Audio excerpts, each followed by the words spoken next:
ওই হপ্তা দে। কিসের হপ্তা ভাই? কিসের হপ্তা বুঝোস না? এই এলাকায় ব্যবসা করে খাস, শেল্টার দেয় কিরা ধরে, তাড়াতাড়ি টাকা বাই কর। আচ্ছা ভাই দিতাছি।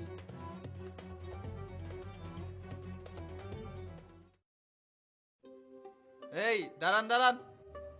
কি হয়েছে? গাড়ি থামায় লাগানো? সামনে রাস্তা সংস্কারের কাজ চলতেছে, এই জন্য আমরা চাঁদা উঠাইতেছি। চাঁদা দেন। এটা শামীম ভাইয়ের ছেলে জাহিদ না? তোমরা চাঁদা চাইতেছো কেন? তোমাদের দেখে তো মনে হয় কলেজের স্টুডেন্ট, আর তোমরা চাঁদা চাওয়ার কে? রাস্তা সংস্কারের জন্য তো সরকার আছেই। আপনি এত কথা কইতেছেন কে?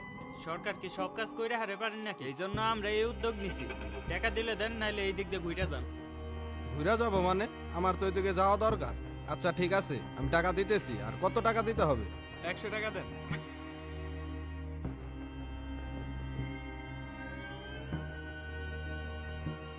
হায় রে, শামীম ভাইয়ের কত স্বপ্ন তার ছেলেরে নিয়ে, আর তার ছেলে শহরে এসে চাঁদাবাজি করতেছে।